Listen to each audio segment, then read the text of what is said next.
We are back with you live once again here for another Johnny Torch Live broadcast. Number 136, Torch News Roundup, number 123. Easy as 123. Here we are, sitting high above the lofty metropolis below in stately Torch Tower, as we bring to you all the news of the past week in pop culture, mostly superhero and comic book inspired circles. So, how have you been?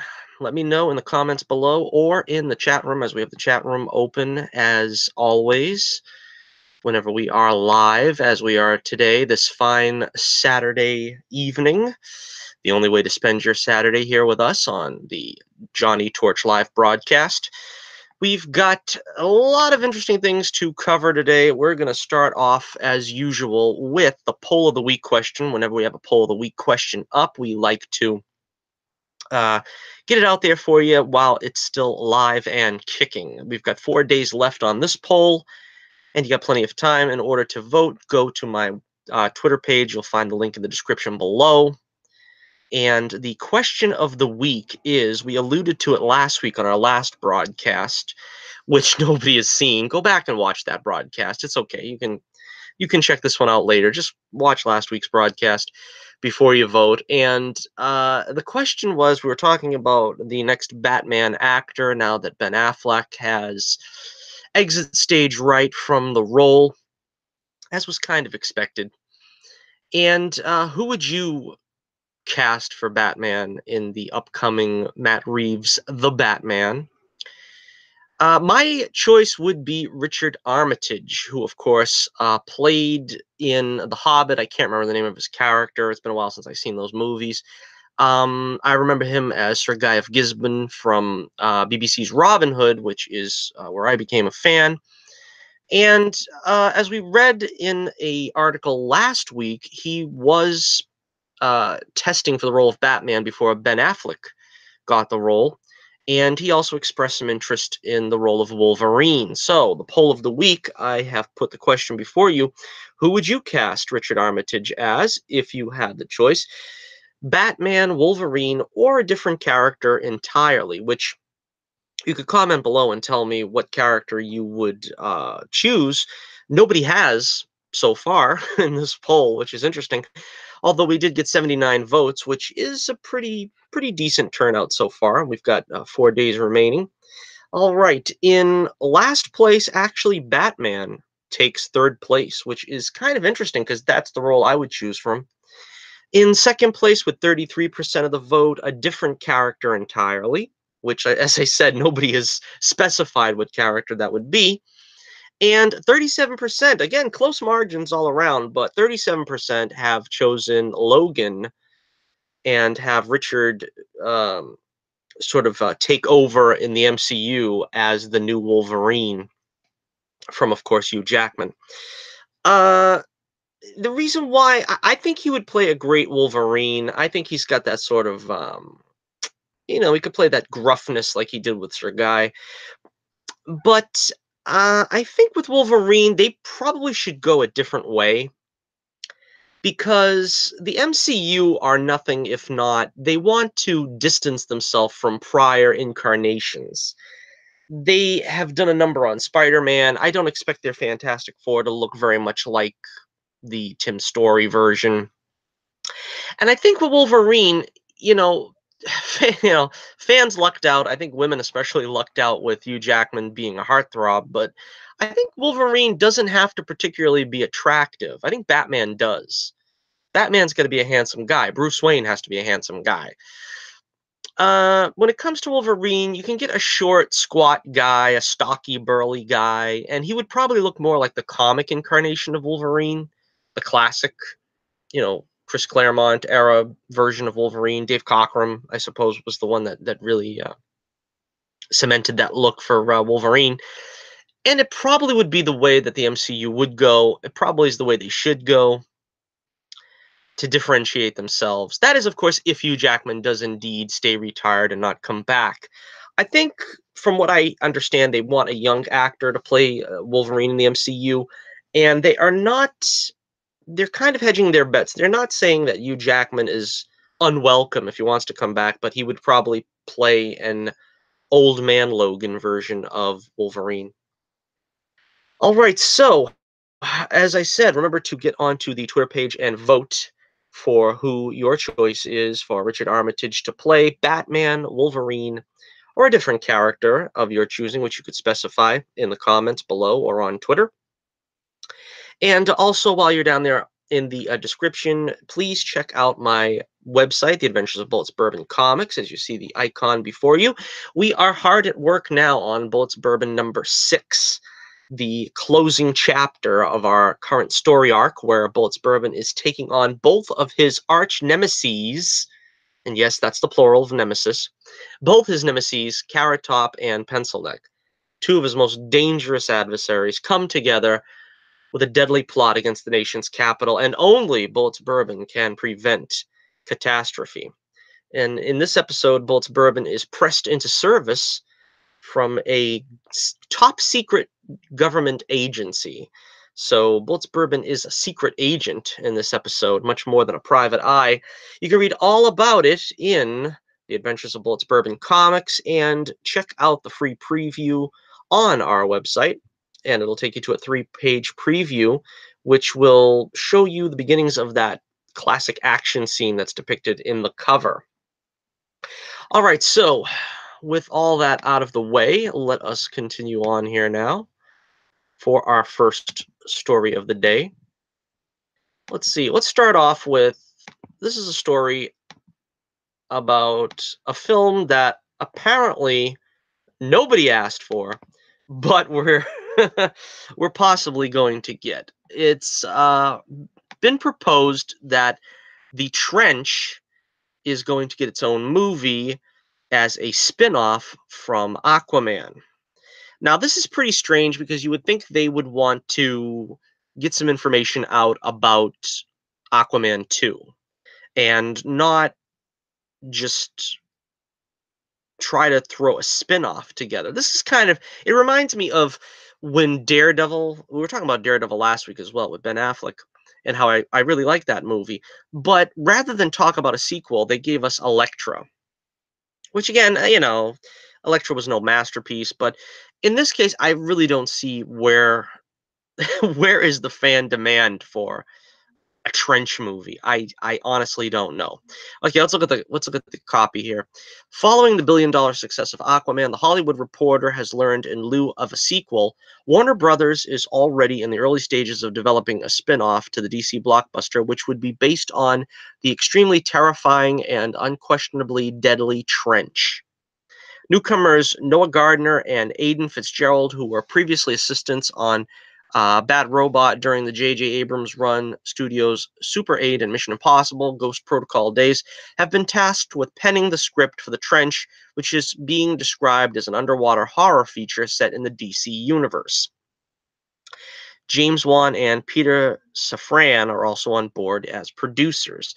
Further details are being kept under wraps for now, but Hollywood Reporter does confirm it'll be set exclusively in the Kingdom of the Trench, which was not visited in Wan's film, and that the principal cast of Aquaman will not feature in any capacity. Additionally, the report notes that the studio has yet to engage with director James Wan or star Jason Momoa about the inevitable Aquaman sequel, as all three parties seek much-needed time off following a lengthy press tour and subsequent global launch. All right, so this is odd. Quite honestly, an odd decision. It seems to me like they are not going to greenlight the Aquaman sequel anytime soon. And I think this is more just to keep the Aquaman name in the press, to try to keep the name afloat so that, I don't know, Warner Brothers has a very strange knack for, I don't know, they don't seem to want to promote the films that everybody's looking forward to. They're not saying, we've got a killer script for Man of Steel 2 and we're just, waiting and chomping at the bit to get to it. No, they'll start talking about The Trench, instead of giving us Aquaman 2 and talking about Aquaman 2, we get The Trench. I don't know. I don't understand it. I frankly don't get it. But let me know what you think in the comments below. Are you interested in a trench movie?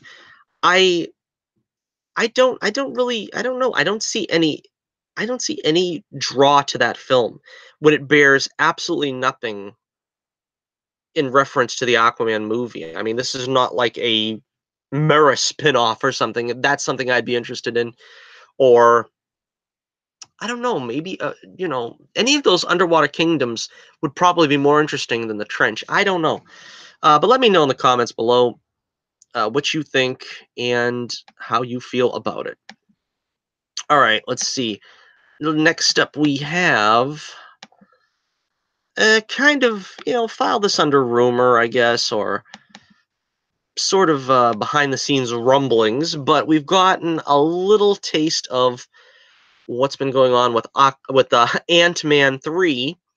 Ant-Man 3, Michael Douglas, who portrays Hank Pym in the Ant-Man franchise, revealed that there has indeed been talk about a third installment of the Ant-Man franchise. Now, Ant-Man and the Wasp came out last year, and it was generally well received, although it didn't really blow anybody away, apparently, but me, because I really liked that film. That was actually my favorite film of last year. I think Aquaman came close, but I really liked it. I liked it better than the first Ant-Man. I keep wanting to say Aquaman for Ant-Man, but I really liked the first Ant-Man, but I didn't really feel it was quite there. I thought they pretty much nailed the concept with Ant-Man and the Wasp, although I do think Luis and his pals there kind of probably didn't get as good a, you know, a subplot as they did in the first movie. But apart from that, I thought the story was really good.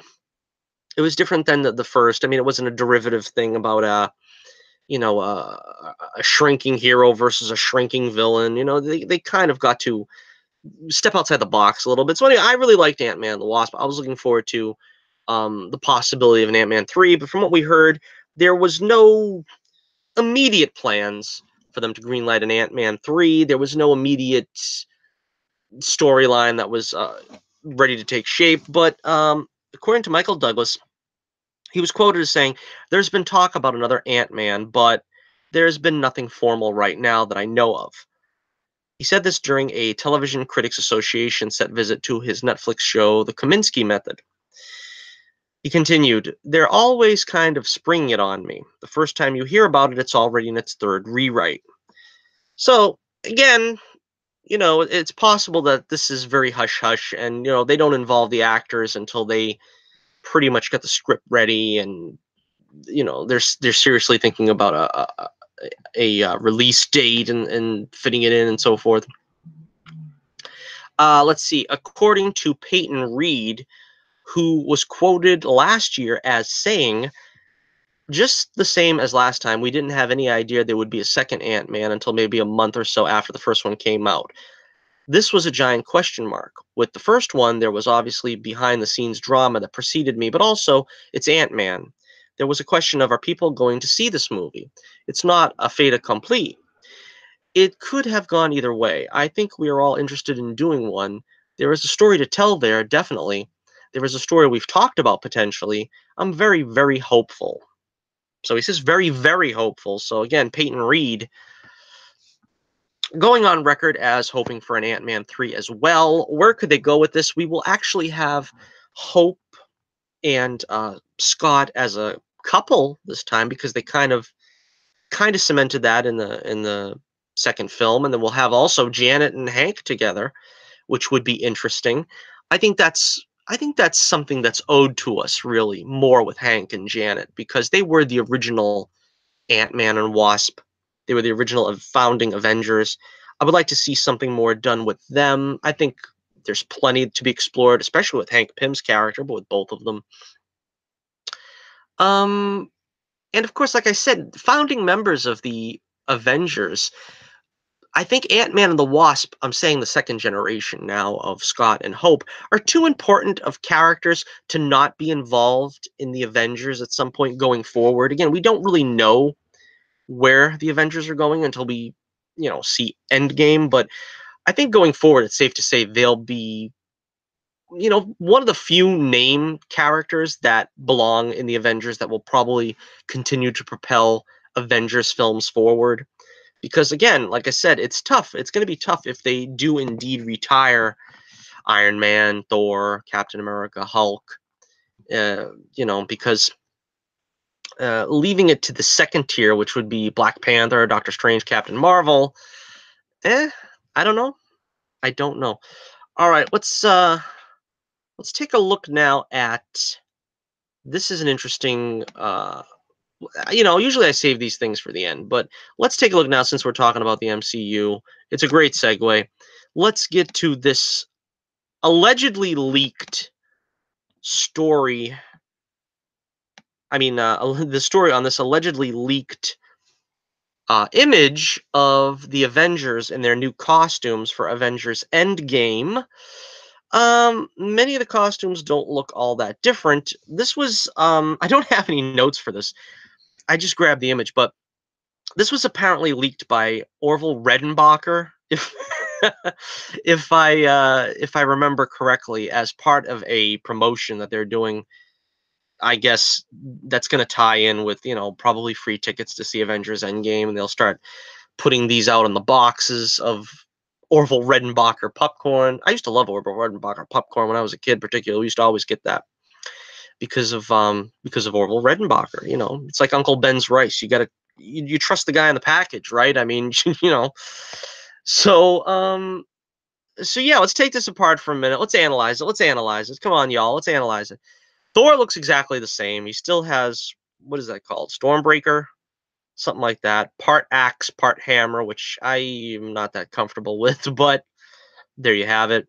Iron Man, again, looks like a little bit more of a sleek design, a little bit more of a sleek paint scheme. Looks a little more old school, the paint scheme, I think. He's got the what's it called? The power cell in the chest there. I can't remember what it's called. Captain America still using a variation on the World War II costume. I still am the lone holdout that likes the original Avengers Captain America suit. This, I don't know, it looks better than the original World War II suit. It's a little bit darker. It's certainly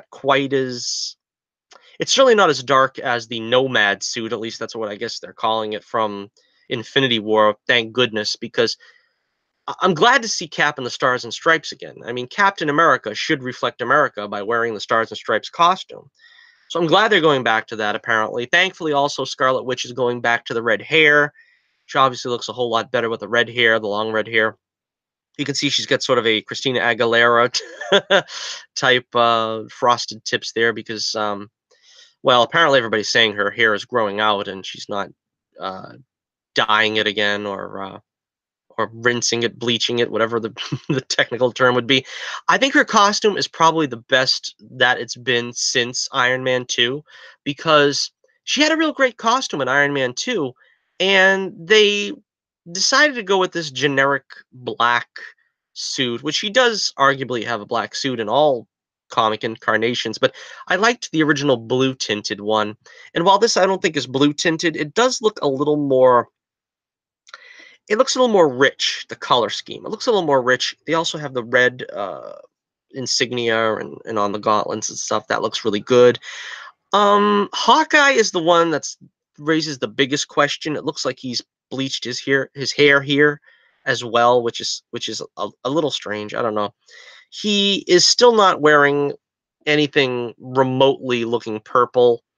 They look like they've given the Hulk some purple into his costume, but strangely, Hawkeye, I don't know. They haven't given Hawkeye a comic accurate costume in the MCU. And while, I can understand why they don't want to give him a mask or something, they really could do a better job of trying to make him look somewhat consistent with his comic book heritage, so to speak. All right, now let's get to the Hulk. Hulk's my baby. Hulk's my boy. He's my favorite superhero. I've been very critical with the way the MCU has been handling the Hulk. I've been very critical about Mark Ruffalo's performances, which I think have gotten worse and worse since his first appearance in Avengers. I thought he was pretty good at first, and I think that the quality of his acting hasn't really been up there that that great. And again, I don't want to blame Mark Ruffalo for this. I think he can only do so much with the scripts he's given. But apparently people are saying this looks like it's going to be Professor Hulk, which is very disappointing to me. I know that I kind of knew they were going to do this at some point where they're going to bring the myriad of different personalities to the Hulk. I've always hated this when Peter David wrote it. I hated it then. I hate it now. The Hulk should just be the Savage Hulk. They haven't really given us the comic accurate Savage Hulk. The closest they got actually was in Thor Ragnarok, which was a sort of polarizing film. A lot of people didn't like it, I guess because of its jokey tone. Taika Waititi doing, you know, sort of a semi-comical storyline there. And we got the Savage Hulk the way he was usually depicted in the comics, where he could articulate somewhat. He wasn't completely mute, and he had his own personality. It wasn't just being a rage machine. Apparently now they're going to strip that away from him and just make him smart, which is originally this was, I think, a concept of Banner's brain and Hulk's body. Now, if it's that, I will be slightly more accepting of it if it turns out that he reverts back to the Savage Hulk by the end. Giving him another entirely different personality, I'm against. I don't like the schizophrenic Banner. I don't know. I think it's because they're trying to make his face look a little more civilized here. He doesn't look quite Cro-Magnon or whatever that they try to make him look in the original Avengers. They've been trying to make him look more humanoid all along, which isn't really a bad thing because I didn't like the Cro-Magnon looking Hulk in the original film. I thought they kind of overdid it. I think the Hulk design in The Incredible Hulk is still the best. I think that was quite clearly the best, most comic accurate. I think the color tone to his skin is a little bit better in the MCU's subsequent Avengers films, but apart from that, I would say the Incredible Hulk was the best, and they haven't been afraid to alter the look of the Hulk throughout these films. All right, so let me know what you think. What are your hopes? What are your fears seeing the Avengers in this Endgame promo pic? The Hulk, of course, is fully clothed, which is another sign that probably this is not going to be the Savage incarnation. So let me know what you think in the comments below. And I don't know. Like I said, I'm not sure really what to think of it. I'm kind of afraid on the Hulk's behalf, but apart from that, it's all right. It's all right. All right, let's take a look now at some television ongoings, the television side of things. We got some casting news for CW's Batwoman TV series, which a pilot has been ordered. I think they ordered it to series already. I'm not sure. I'm not positive. But according to Deadline, let's see. Rachel Scarston will play the show's principal antagonist, Alice, who is described as the leader of her Lewis Carroll-inspired Wonderland gang. Oh boy, they should hook her up with the Mad Hatter, right? That would be cool. They did name drop. That's probably the reason why they name dropped the Mad Hatter on The Flash, because he probably is going to make an appearance in this show. I would bet on it. I would strongly bet on it. Let's see. Swinging unpredictably between manacle and charming, Alice has made it her mission to undermine Gotham's sense of security. In the comics, Alice is actually Kate Kane's twin sister Elizabeth, but there's no indication here that the small screen take on the character will follow suit, because they look nothing alike, Ruby Rose and Rachel Scarston. Scarston is no stranger to DC TV, having appeared as Black Canary in the short-lived Birds of Prey series back in 2002. Oh, that's her. Yeah, yeah, she was all right back then. I never really watched that Birds of Prey because they only had what, 3 episodes or something that broadcast, and there was like maybe 2 more that they put on a DVD. I don't know. She also recurred in season 2 of Bravo's Imposters and was a series regular on Sci-Fi's Lost Girl. We recently found out that Megan Tandy from Teen Wolf, Camrus Johnson from Luke Cage, and Nicole Kang from You have also joined the cast as Sophie Moore, Luke Fox, and Mary Hamilton, respectively. Okay, so these names mean nothing to me. Although Mary Hamilton, I imagine that's a character that's related to Mayor Hamilton, the sometimes depicted as crooked mayor of Gotham. We'll see. I don't know. David Nutter, of course, will direct the Batwoman pilot, as he always does these things. And the pilot was written by Carolyn Dries. No premiere date has been yet announced. So yeah, interesting. I don't know. Like I said, I wasn't the biggest fan of Batwoman in the Elseworlds crossover, but I'm gonna check it out. I'm gonna check it out. I'm gonna see how it is. You gonna see how it is? I'm gonna see how it is before I really jump the gun. We'll see. Like I said, I just want a Batman series. Is that too much to ask for? A Batman series with Batman in it? Not Batwoman, not Gotham, not Pennyworth. Pennyworth. Let's talk about Pennyworth. We got news about that as well. Let's see. Some news has come out about this show that has been in production, pre-production, I guess I should say, for quite some time. All right. Let's take a gander at this. Gotham will draw to a close with its fifth and final season, but fans of the series won't have long to wait until they get their next small screen Batman fix. Pennyworth debuts on Epix in June, and executive producer Danny Cannon confirmed at the Television Critics Association press tour yesterday that it will indeed be a prequel to Gotham. All right, so this is, in fact, going to be the same Alfred as you see in Gotham. That's interesting. I didn't know that they were going to tie it in like that, but that's cool, right? We're going to have the same. He's going to talk the same way. I hope so. As Sean Pertwee. We'll see. We'll see. Okay, let's see. He says that the tone of the series will be extremely dark as we see Alfred, played by Jack Bannon, work alongside Thomas Wayne to form a security company in London, England. It's 20-something years before Gotham. It's a very different world, says Cannon. This is the DC version of 60s London. What does that mean? Well, it sounds like a totally alternate reality. 13 Degrees history is different. It's not the England we know, he continued. It looks and feels like, but if you look a little closer, you ask, why is that like that? Why is that building there? What war is he talking about? So, this is kind of strange. They're making this sound like an alternate reality version, which we all knew Gotham probably was going to be anyway, because the Gotham reality couldn't exist with the established continuity of Batman. It just couldn't. It couldn't. So, all right, so we'll continue on here. It says here, he hopes to deliver an unhinged R-rated series. Cannon confirmed that we won't see any classic Batman villains or their ancestors. That's a key point, or their ancestors, because this takes place in the 60s. But we will see archetypal villains and classic villains of British literature. They're all available to us. That's strange. A classic British literature. So what does that mean? That means it's going to be Professor Moriarty? I don't know. I don't get this. This is kind of interesting. Those of you that have doubts about Pennyworth will be relieved to learn that, according to Canon, it's been scoring well with test audiences. We had a test audience, and there were only so many who knew it was a DC-related series.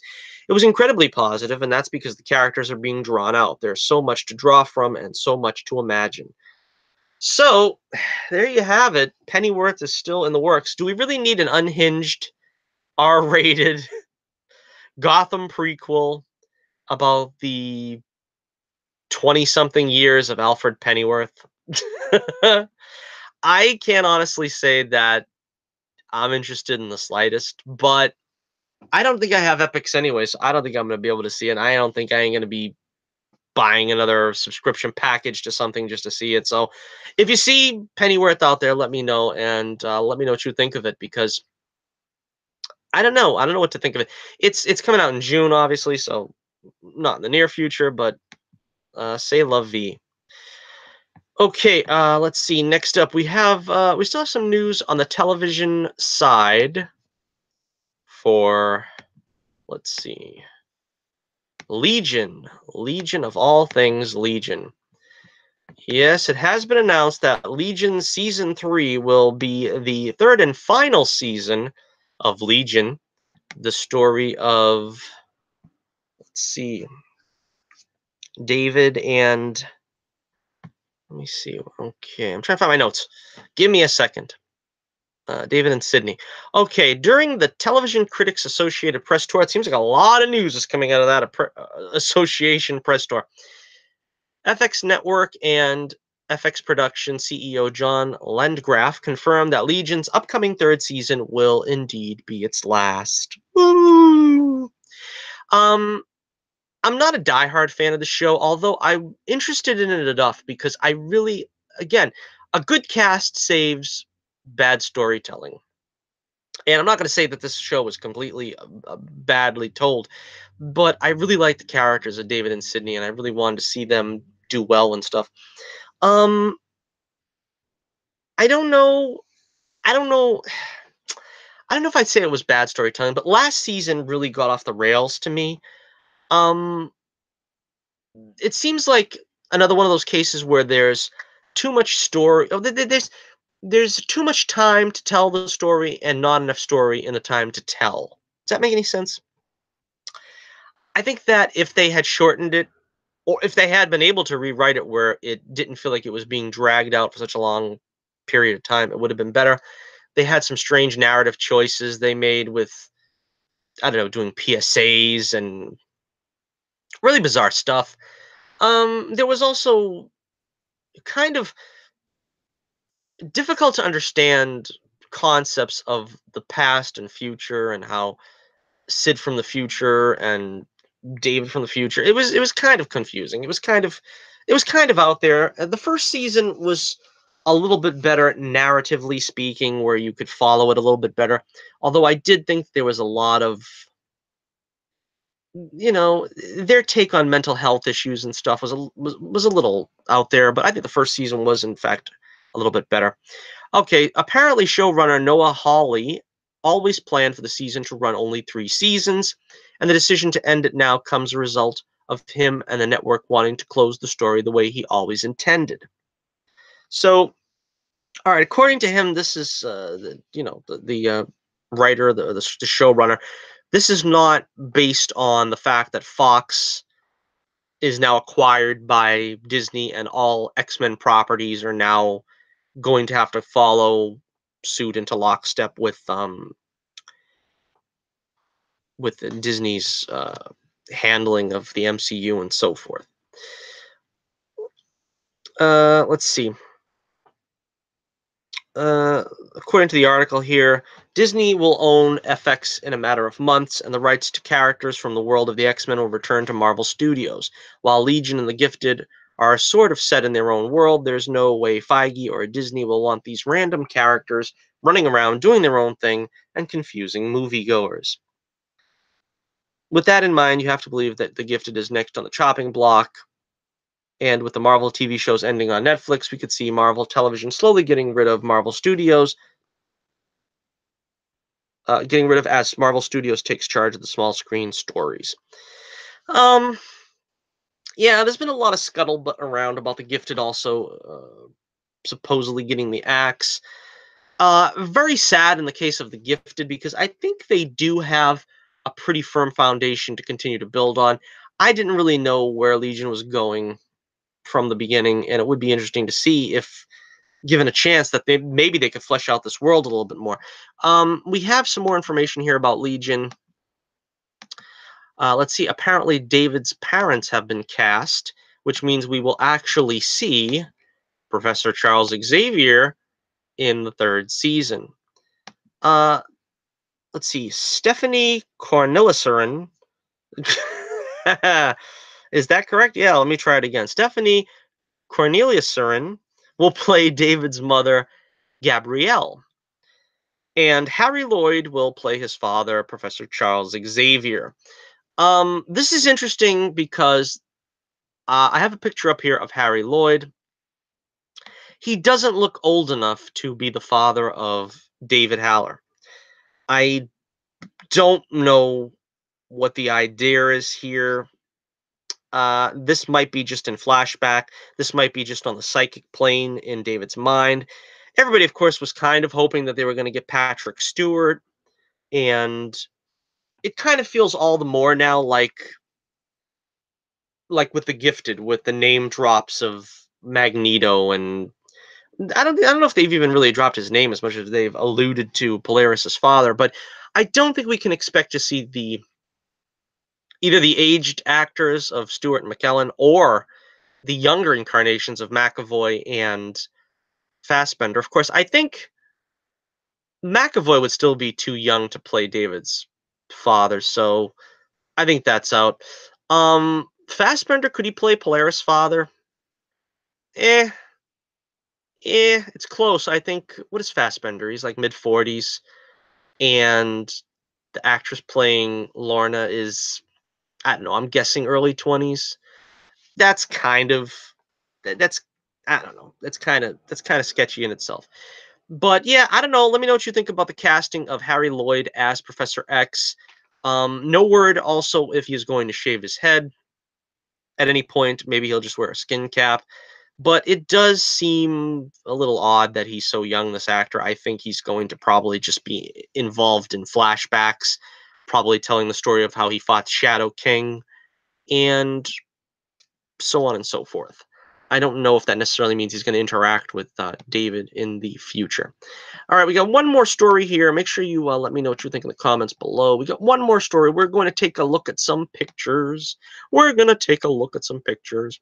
We've got some images from Junie Smollett's Black Canary from, let's see, Birds of Prey. Of course, I don't have any notes on this either. I just pulled these off the internet, off of Twitter. And this is apparently going to be Black Canary's costume for at least part of the movie. I'm not sure. They're probably going to change a little bit. I think she looked a little bit better in the teaser trailer. I mean, it gave the appearance that her hair was going to be blonde, like very blonde. And I felt like, well, at least they got that right. They're not going to try to just, make her not look like anything like the character. It looks here like maybe she's got like some highlights, but it's not really blonde, which is also, it doesn't make her look very Black Canary-ish. The jacket looks reminiscent. The rest of the outfit don't look very Black Canary-ish at all. Of course, they're still hesitant to put her in the fishnet stockings, which is the Black Canary trademark, which has never been seen in live action. Let's take a better look at those trousers. And I don't get the nose ring. I don't know. The nose ring is very distracting. Again, doesn't look very Black Canary-ish. But then again, this whole actress doesn't look very Black Canary-ish, to be totally honest. So I don't really know what to tell you. I'm hoping that maybe this movie will be good and that I can just have to, throw up my hands and say they're not doing comic accurate, which is a real shame since Margot Robbie is like the perfect Harley Quinn. We've got, very accurate comic costumes in Aquaman. It just doesn't seem like they're trying in this film. It doesn't seem like they're trying at all. And that's disappointing. This costume to me, I'll tell you the first thing I thought of when I seen it. It looks to me like um what's the character's name? Starfire in Titans, and the way she was wearing like that trashy costume. That kind of felt like this to me. It just feels like some kind of trashy costume thrown together that really I don't know. I don't really know what to think of it. Um I don't know. It just doesn't scream Black Canary to me, pun intended. We got one more shot here. And yeah, this is probably in between takes, and it's not a costume she's gonna wear in the movie, but yeah, interesting. I think she got the choker like Black Canary always wears, which is, that's pretty cool. That's a cool sign. Last week we took a look at a lot of Harley Quinn pictures. just for the sake of seeing more Margot Robbie, let us look at a few more of them that I picked up. Let's see. This is Harley, just delighted with that deli masterpiece that apparently she bought. I have no idea what it is. I put the challenge out on Twitter. What do you think Harley Quinn is so excited about eating for a sandwich? What is Harley Quinn's sandwich of choice? Let me know in the comments below. Is it the traditional pastrami on rye? Is it an old-fashioned roast beef? Is it a good old-fashioned cheesesteak? Let me know what you think in the comments below. And let's see. All right. There was never a loss of pictures for this. Let's see. I'm looking at that costume as well there, these like pom-pom jacket that she's wearing. And I'm trying to see if there's a pattern here that can be read. I can't really read the small print, but it looks like one of those police line do not cross type rolls of tape that they put on a crime scene. And that looks somewhat like what's on this coat, if that's what you want to call it.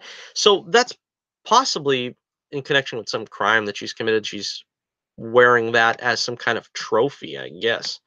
And let's take a look at one more. Apparently in these photos as well, she's not wearing that necklace. You can see her neck really good there. She's not wearing that necklace that we saw that said Bruce on it, because a lot of people also commented on that for some reason she has a necklace that says Bruce on it. Does that hint that there is going to be an appearance of Bruce Wayne, Batman? Any ideas? Any suggestions? What it could mean? Let me know in the comments below. And that about wraps it up for another week here at Torch Tower, here at stately Torch Tower. Yes, let me know what you think in the comments below. Thank you for joining me. Hit that like button if you haven't. It would mean the world to me. Make sure you smash that subscribe button. We need 20 more subscribers to get us to 100, which is the goal for 2019. Check out the link in the description below for my Twitter page. You can vote in the Twitter poll of the week question and see all the updates to my comic, The Adventures of Bullets Bourbon Private Eye. And you'll find the link in the description below for that as well, for the website, The Adventures of Bullets Bourbon Comics, where you can check out a free 3-page preview, plus all the other exciting things that are going on in the world of The Adventures of Bullets Bourbon. Once again, thank you very much for joining me here on the only way to spend your Saturday, here with me on Johnny Torch Live on the Torch News Roundup, and we will be with you once again next week, and hopefully, let's see if we can get another video out.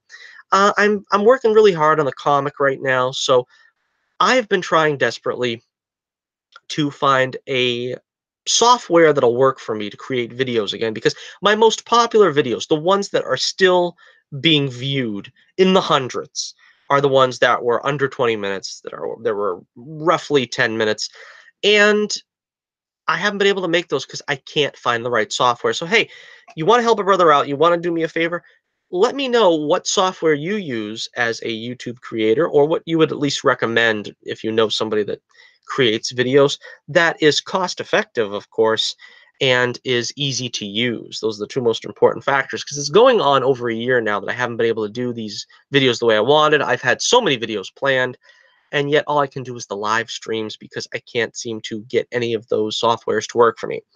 So let me know in the comments below or on Twitter. Once again, thank you very much, and as always, this is your host, Johnny Torch, reminding you once again, keep the flame burning brightly, and I'll be with you again real soon.